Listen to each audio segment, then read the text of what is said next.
Alors, bienvenue à tout le monde, où que tu sois, on te souhaite la bienvenue. Bienvenue à la grande famille de la chapelle, bienvenue à toi.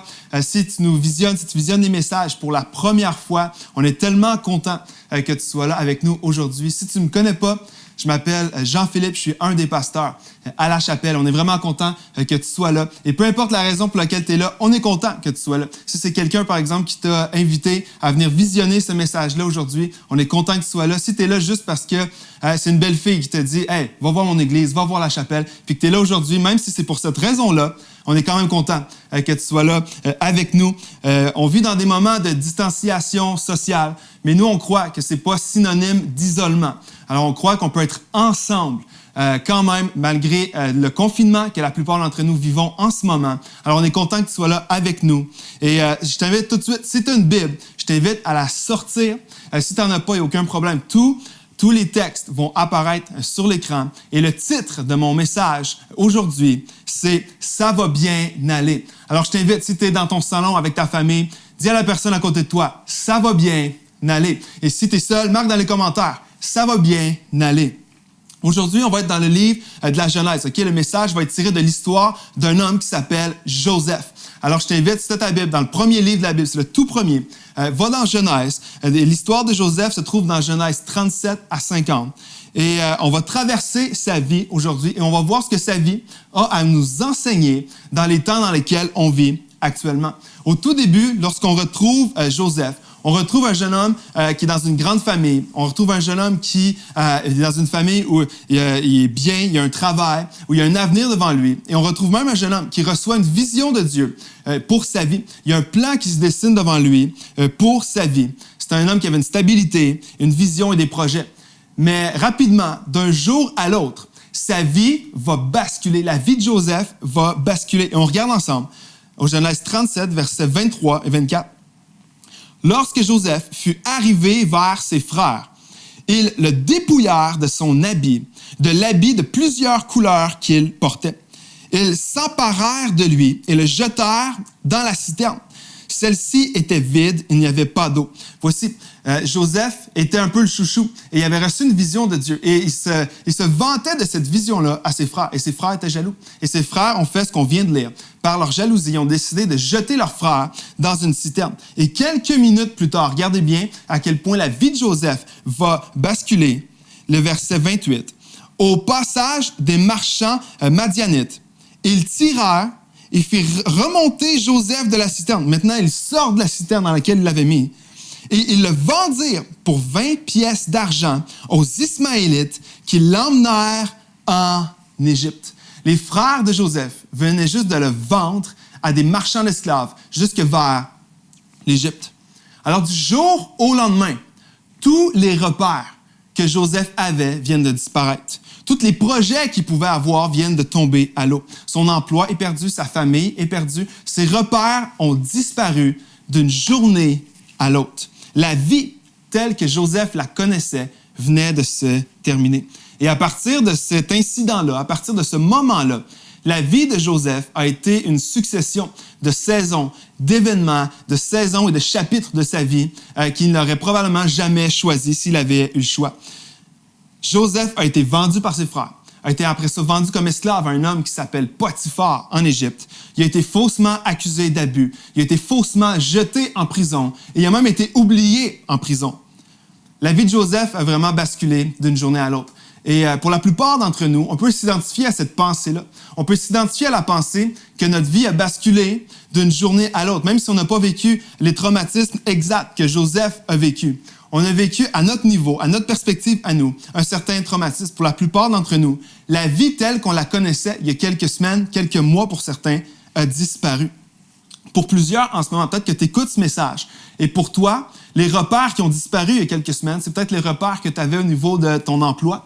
Plusieurs personnes, partout dans le monde, des millions de personnes, du jour au lendemain, d'une semaine à l'autre, ont perdu leur emploi. Il y en a peut-être, c'est les repères que tu avais au niveau de ton compte de banque. Peut-être d'autres, ça va être ta vie sociale, en confinement. Des millions de personnes. Je lisais cette semaine que plus maintenant de la moitié de la Terre, de la population mondiale, est en confinement dans leur maison, alors que nos repères sociaux ont disparu, nos repères financiers ont disparu, notre stabilité au niveau de l'emploi a disparu. Si tu avais des projets, probablement que ces projets-là sont maintenant sur la glace. Peut-être que tu as des projets qui ont été annulés, avortés.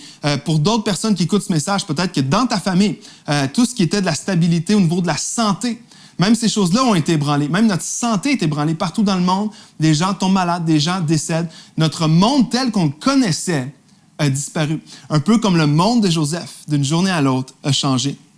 Et si on avait arrêté l'histoire de Joseph sur une seule des scènes qu'on a vues, sur une seule des scènes, un seul des chapitres de la vie, si on avait arrêté l'histoire de Joseph sur le chapitre où il a été vendu par ses frères, ou si on avait arrêté l'histoire de Joseph lorsqu'il a été vendu comme esclave en Égypte, ou si on avait arrêté l'histoire de Joseph sur le chapitre où il a été faussement accusé et jeté en prison, chacun de nous, on aurait dit, quelle histoire terrible, quelle histoire qui finit mal.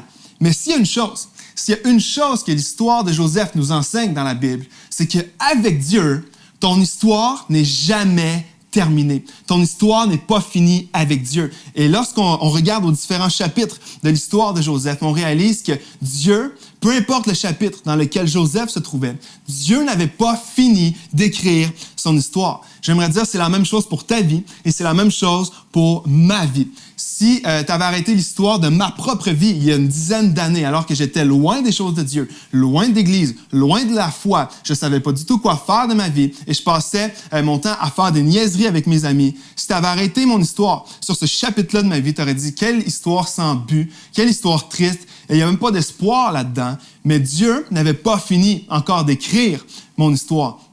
J'aimerais dire que c'est la même chose pour toi. Peut-être que tu écoutes ce message en ce moment, que tu es dans ton salon, peut-être que tu es dans ton lit en train de regarder sur ton téléphone. Je ne sais pas où tu te trouves en ce moment, mais peut-être que toi, tu te dis, moi, j'ai trop fait d'erreurs. Je vois pas comment mon histoire peut bien tourner. J'aimerais dire que ce message-là s'adresse pour toi. J'aimerais te dire, de l'autre côté de ton écran, que Dieu n'a pas fini d'écrire ton histoire. Peut-être qu'en ce moment, il y a des couples qui écoutent ce message et vous traversez un chapitre de votre histoire qui n'est pas glorieux, un chapitre douloureux, un chapitre qui fait mal et vous avez de la difficulté à voir comment cette histoire-là peut finir. J'aimerais vous rappeler à tous les couples qui traversent des saisons comme ça, j'aimerais dire que ton histoire, votre histoire, n'est pas encore terminée. Avec Dieu, l'histoire n'est jamais terminée. J'aimerais encourager aussi les parents qui écoutent ce message. Vous avez peut-être des enfants, vous avez peut-être des ados, et vous avez des ados, vous dites, qui sont dans un chapitre de leur vie qui vous décourage, un chapitre qui vous fait peur. Vous dites, comment est-ce que ça peut bien tourner?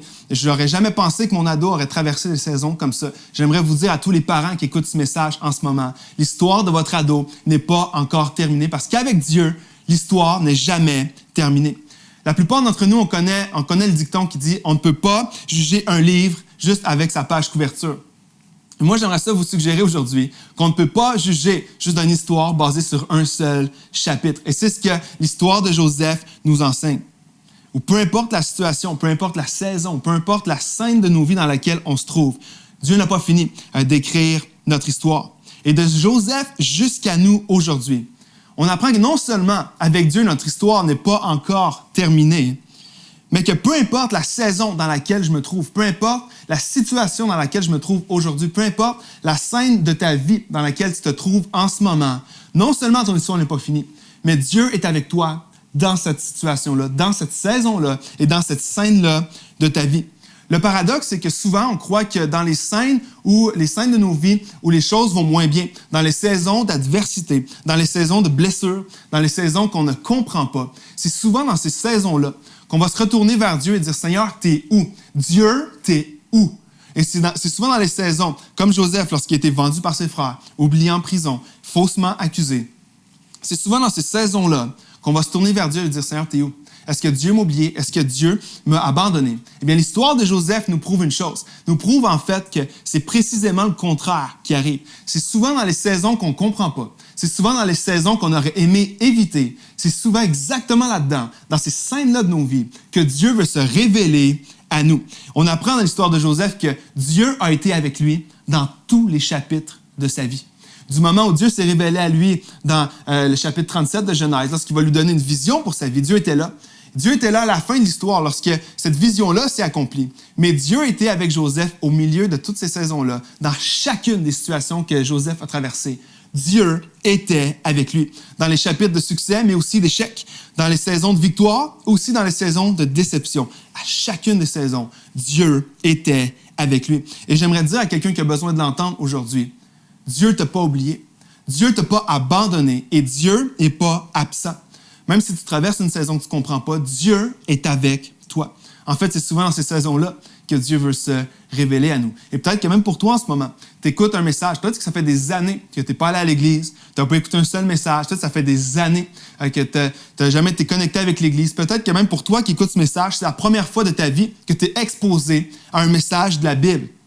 Et j'aimerais dire que Dieu est avec toi, que peu importe ce que tu traverses en ce moment, Dieu essaie de se révéler à toi à travers ce message.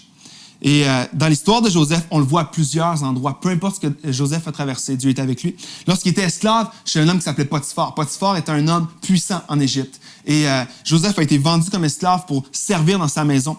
Alors, Joseph était loin de la grande vision qu'il avait reçue de Dieu. Il avait reçu une vision qu'il allait devenir un dirigeant, un haut dirigeant du pays, mais maintenant il se retrouve chez un homme qui s'appelle Potiphar comme esclave. Mais regardez à quel point Dieu est avec lui malgré cette saison-là. Genèse 39, les versets 2 à 4.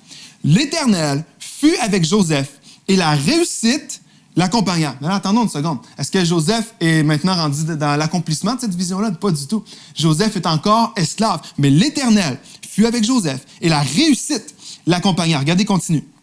Il habitait dans la maison de son maître égyptien. Et son maître vit que l'Éternel était avec lui et que tout ce qu'il entreprenait, l'Éternel le faisait réussir entre ses mains. Et Joseph trouva grâce aux yeux de son maître. Il l'employa à son service et l'établit responsable de sa maison et lui confia tous ses biens. Ce que Joseph est en train de traverser, les circonstances, c'est qu'il vient d'être vendu comme esclave. Il se sert comme un esclave dans la maison de Potiphar. Ça, c'est ses circonstances, c'est la saison qu'il traverse. Mais la perspective qu'on a là-dedans, c'est que Dieu était avec lui. Dieu n'a jamais quitté Joseph, peu importe ce qu'il traversait. Dans une autre scène de la vie de Joseph, lorsqu'il était, par exemple, jeté en prison, on lit dans Genèse 39, versets 20 à 22. Il s'empara de Joseph et le mit en prison, à l'endroit où les prisonniers du roi étaient enfermés. Il resta donc là en prison. C'est une saison de la vie que Joseph aurait jamais voulu vivre. Il vient d'être jeté en prison. Ça représente les scènes de ta vie, les scènes de ma vie que j'aurais aimé éviter. Les endroits que je me retrouve, que j'aurais jamais pensé que je me serais retrouvé là. Et Joseph se retrouve en prison et probablement qu'il n'avait jamais pensé se retrouver là. Mais regardez le verset 21. Alors qu'il se retrouve dans cette saison-là, l'Éternel fut avec Joseph. Dieu n'a jamais quitté Joseph, peu importe la saison dans laquelle il se trouvait. L'Éternel fut avec Joseph et étendit sa bonté sur lui et lui fit gagner la faveur du chef de la prison. Encore une fois, la présence de Dieu et la faveur de Dieu sur la vie de Joseph, peu importe la saison. Et celui-ci plaça sous son autorité à Joseph tous les détenus qui étaient dans la prison. Et tout ce qu'on y faisait passait par lui. Joseph passe une autre scène, un autre chapitre de sa vie qu'il aurait probablement choisi d'éviter. La prison, il n'aurait jamais voulu aller là. Mais Dieu est encore avec lui. La faveur de Dieu était encore avec lui. Joseph a eu des hauts, Joseph a eu des bas. Joseph a été parfois béni dans l'histoire, parfois a été trahi par d'autres personnes, parfois il était dans la faveur, parfois il était dans la trahison. Mais à chaque fois, Dieu était avec lui. Et j'aimerais dire, toi qui es de l'autre côté de l'écran aujourd'hui, que Dieu aussi est avec toi, alors que peut-être que tu penses que Dieu t'a abandonné, que Dieu n'est pas avec toi. J'aimerais te rappeler qu'à travers l'histoire de Joseph, la Bible nous enseigne que la présence de Dieu ne fluctue pas d'une saison à l'autre. Dieu est toujours là, dans les bons moments et dans les moins bons moments. Et on peut trouver notre paix, on peut trouver notre confiance dans le fait que Dieu est avec moi. Et je sais que ça va bien aller parce que Dieu est avec moi. L'année dernière, ma fille Emma, qui avait 4 ans, c'était le premier été où elle était éligible pour jouer au soccer dans une petite équipe. Et alors qu'on se préparait pour la première fois à aller au soccer avec Emma, avec ses amis, son équipe, Emma était anxieuse, Emma était stressée parce que c'était tout nouveau. Et Emma connaissait pas l'endroit où on allait. Emma connaissait pas beaucoup d'amis qui étaient là-bas. C'était tous ses amis mélangés dans différentes équipes. Alors, dans son équipe, elle connaissait presque personne. Elle connaissait pas le sport. Elle sait pas comment ça se déroule. Et Emma, on la voyait, même quand on était dans la voiture pour se rendre, Emma nous posait plein de questions. Elle a papa, maman, comment ça va marcher là-bas? C'est qui va être là? Combien de temps ça dure, ça? Comment ça marche? Est-ce que vous allez me montrer? Elle me disait même, papa, est-ce que tu sais comment faire pour retourner à la maison après? C'était tellement nouveau. Emma se retrouvait tellement dans un environnement qui était inconnu pour elle, qu'elle était anxieuse, posait plein de questions. Puis lorsqu'on était au terrain et que c'était le temps pour elle d'aller jouer avec son équipe, je me suis penché avec Emma et avec Valérie, ma femme, et on lui a dit, Emma, papa et maman, on est là, ça va bien aller. Ça va bien aller, papa et maman sont là. Puis Emma nous fait un câlin, elle s'en va jouer au soccer. Puis alors qu'elle joue, Emma, à chaque 2 minutes, et je vous mens pas, à chaque 2 minutes, Emma se retourne vers nous. Emma fait juste vérifier si on est là. Emma nous regarde, elle veut juste vérifier est-ce que papa est là, est-ce que maman est là. Et si elle nous voyait, elle nous faisait allô, puis elle continuait. Puis juste le fait que nous, on était présents avec elle, juste pour elle de savoir que papa et maman étaient là au terrain de soccer avec elle, juste de savoir que notre présence était là, ça la rassurait. Et j'aimerais dire, toi qui peut-être traverses une saison que tu ne connais pas la manière que tu vas te sortir de cette saison-là, peut-être que tu traverses quelque chose, tu te dis combien de temps ça va durer ça. Tu ne sais pas comment tu vas t'en sortir de ça. Tu traverses une saison, tu ne sais pas ce qui va t'arriver de l'autre côté de ça. J'aimerais te dire que Dieu est présent avec toi. Et comme notre présence pouvait rassurer Emma, j'aimerais dire que Dieu, c'est la présence dans nos vies qui vient me rassurer.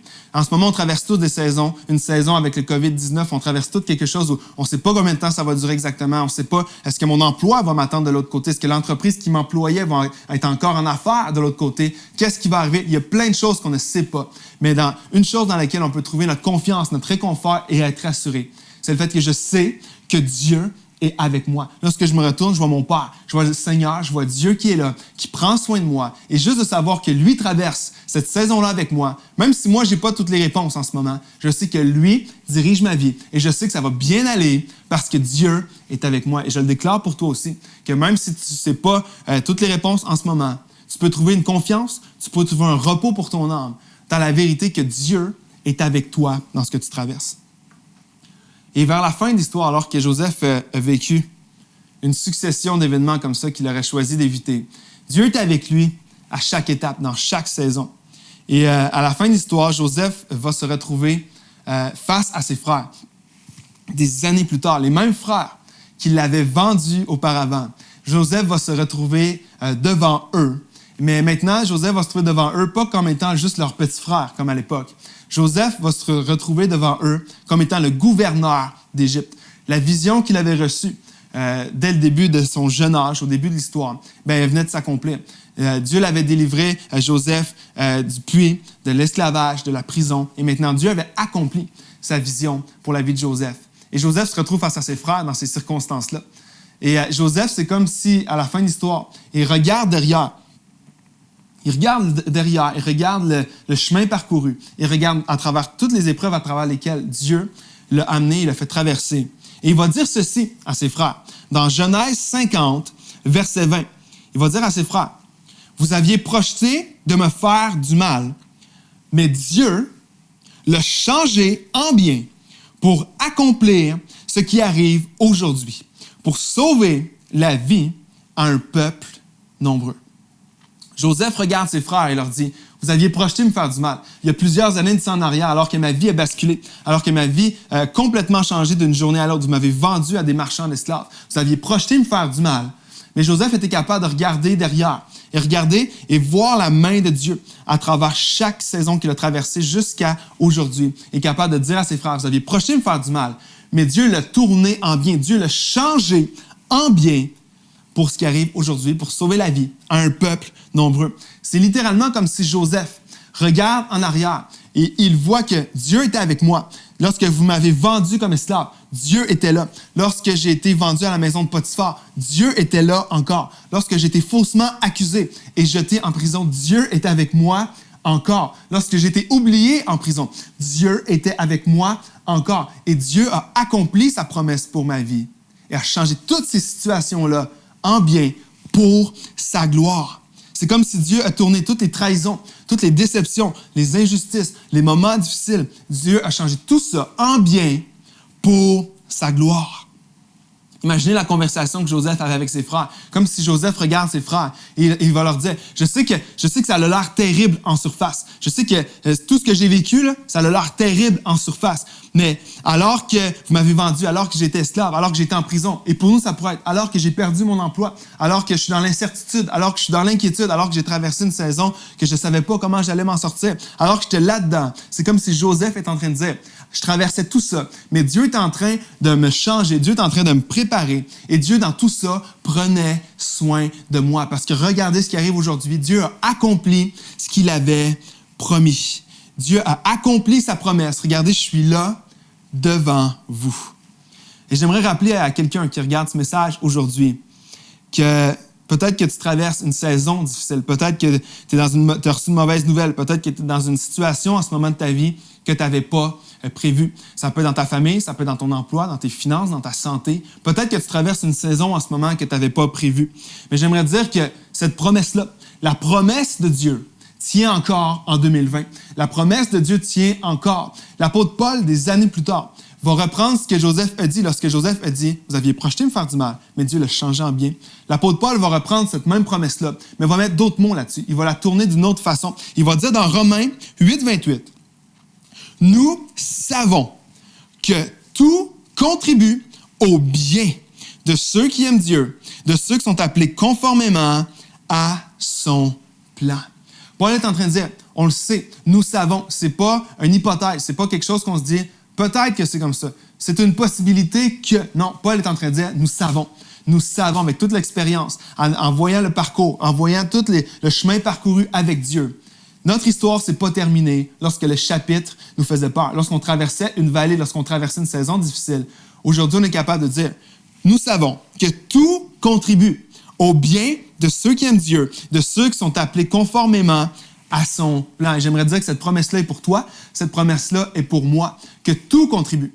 Et lorsque Dieu dit « tout contribue », ça sous-entend quelque chose. Ça sous-entend que c'est pas tout qui va être bon. Parce que si tout contribue, ça veut dire que ça sera pas tout qui va être bon, ça va pas être tout qui va être heureux ou joyeux dans nos vies. C'est pas ça la promesse. Dieu n'est pas en train de dire « tout va être joyeux, tout va être heureux, tout va être bon pour vous ». C'est pas ce qu'il dit. Il est en train de dire, il sous-entend qu'il va y avoir des choses bonnes, mais il va y avoir des choses moins bonnes. Et ça veut dire que Dieu prend tout ça. Dieu va prendre ce qui est bon, ce qui est moins bon. Dieu va prendre ce qui est heureux et Dieu va prendre ce qui fait mal. Dieu va prendre nos victoires, il va prendre nos défaites. Il va voir ce qu'on comprend, mais il va aussi prendre ce qu'on ne comprend pas. Dieu va prendre tout ça et tout ça va contribuer à notre bien et à la gloire de Dieu. Et si tu crois cette vérité-là, je t'amène tout de suite, je t'appelle à mettre Amen dans les commentaires. Dis à ta femme, donne un coup de coude à côté, dis Amen, ça c'est bon. Si t'es tout seul, mets Amen dans les commentaires. Prends cette promesse-là pour ta propre vie. Que Dieu prend le bon, Dieu prend le moins bon et il fait mettre tout ça ensemble pour notre bien et pour sa gloire. J'aimerais te dire, si tu écoutes ce message-là aujourd'hui, que Dieu règne encore sur ta vie. Dieu prend soin de toi. Dieu sait ce qui est bon pour toi. Et la vie de Joseph nous enseigne une chose, c'est que ça va bien aller. Les promesses de Dieu s'accomplissent à travers les saisons de victoire, mais à travers aussi les saisons de défaite. Les saisons qu'on aime, les saisons qu'on aimerait éviter. La promesse de Dieu, c'est que Dieu va prendre tout ça ensemble pour notre bien et pour sa gloire. Je peux peut-être pas changer aujourd'hui. Peut-être que toi non plus, mais je peux peut-être pas changer mes finances. Je peux pas changer le statut de mon emploi. Je peux pas changer comme j'aimerais peut-être ma santé. Je peux pas changer ce que je traverse, mais je peux faire une chose. Je peux croire et je peux m'attacher à ces promesses-là que Dieu me donne. Que non seulement il va être avec moi, mais qu'il peut tourner toutes ces situations-là pour mon bien et pour sa gloire. Et je sais que ça va bien aller. Et ça, c'est une promesse que Dieu nous donne. Et c'est pas juste de la pensée positive ou c'est pas juste que je me dis ça va bien aller parce que j'essaie de m'encourager moi-même. Non. Je sais que ça va bien aller pour deux choses à travers la vie de Joseph. Je sais que ça va bien aller parce que Dieu est avec moi. Et que même si moi, je n'ai pas toutes les réponses en ce moment, mais je sais que lui me dirige. Et si lui est avec moi, je n'ai pas à m'inquiéter. Et ça va bien aller parce que Dieu est avec moi. Et ça va bien aller parce que je sais qu'au bout de la ligne, tout ça, tout contribue au bien de ceux qui aiment Dieu. Et parce que Dieu est avec moi, et parce que tout contribue au bien de ceux qui aiment Dieu, je peux dire à mon âme, ça va bien aller. J'aimerais dire que c'est pas ta situation financière qui va déterminer ce que va être ta vie. C'est pas ta perte d'emploi qui va déterminer ce que va être ta vie. C'est pas la saison peut-être dans votre couple en ce moment qui est plus difficile que vous traversez. C'est pas cette saison-là qui va déterminer votre vie. C'est pas la panique, c'est pas l'incertitude qui va déterminer notre vie. Ce qui va déterminer notre vie, c'est que notre vie est dans les mains de Dieu. Mon espoir est dans les mains de Dieu. Ma confiance est dans les mains de Dieu. C'est les projets de Dieu qui vont déterminer ce que va être ma vie. C'est les promesses de Dieu qui vont déterminer ce que va être ma vie. Mon histoire n'est pas terminée. J'aimerais dire que ton histoire non plus n'est pas terminée. Peu importe ce que tu traverses en ce moment, regarde à la vie de Joseph, à travers tout ce qu'il a traversé. Et à la fin de l'histoire, Joseph est capable de dire « Hey, ça va bien aller. Regardez tout ça. Dieu a changé tout ça en bien pour sa gloire. » Et alors que je termine, alors que je conclue ce message, j'aimerais juste prier pour toi. J'aimerais juste pouvoir prier pour peut-être des situations que tu traverses, la saison dans laquelle nous traversons tous. Prier que Dieu nous donne cette perspective-là de sa présence et aussi la perspective que Dieu, au bout de la ligne, reste souverain et va tourner tout ça pour sa gloire. Alors, je vais prier pour toi en conclusion.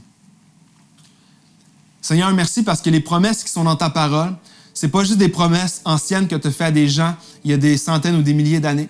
Ces promesses-là, Seigneur, sont vivantes. Et ces promesses-là, on veut se les approprier aujourd'hui. Seigneur, on veut rappeler à nos âmes que ça va bien aller. Mais pas juste parce qu'on essaie de se convaincre nous-mêmes que ça va bien aller. On a un espoir qui est ancré beaucoup plus profondément que ça.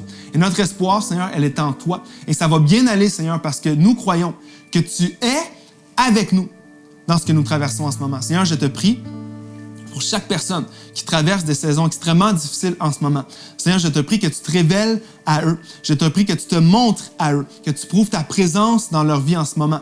Seigneur, je te prie pour chaque personne qui a perdu son emploi, chaque personne qui vit dans l'instabilité ou l'insécurité en ce moment. Seigneur, viens prouver ta présence dans leur vie. Seigneur, nous pouvons trouver un réconfort dans le fait que tu es avec nous. Et aussi, Seigneur, dans cette promesse, que tout contribue au bien de ceux qui t'aiment, Seigneur.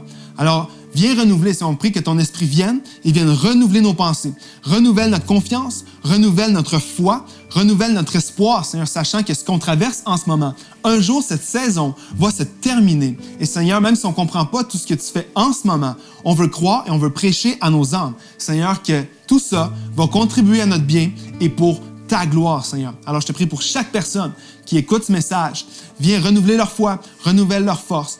Et si tu es là pour la première fois et tu écoutes un message, peut-être la première fois et tu n'as jamais donné ta vie à Dieu, j'aimerais dire que peut-être que pour toi, c'est maintenant le temps de le faire. Peut-être que dans la saison dans laquelle tu traverses en ce moment, tu réalises que tu ne contrôles pas grand-chose. Peut-être que tout ce qu'on traverse en ce moment t'a ouvert les yeux sur le fait que ta sécurité financière, ton emploi, tes projets, ta santé même, ne tient pas à grand-chose et que tu as besoin que ta vie soit appuyée sur quelque chose de beaucoup plus solide que ça. Et la parole nous déclare que cette fondation-là, c'est Jésus-Christ. Alors que peut-être que pour toi, tu es bientôt à l'étape de dire peut-être que ce Dieu-là existe et peut-être que ce Jésus-là a existé, peut-être qu'il est là et qu'il est vivant encore. Alors j'aimerais dire que si c'est le cas, ouvre ton cœur. Alors qu'on va répondre à ce message en louange, en chantant, j'aimerais dire ouvre ton cœur. Ouvre ton cœur à ce que Dieu veut faire dans ta vie. Ouvre ton cœur à ce que peut-être Dieu veut faire dans ta vie, dans cette saison-là que tu traverses. Parce que je crois que Dieu veut prouver sa présence dans ta vie maintenant. Alors, on va répondre à ce message ensemble dans un temps de louange. On va chanter ensemble.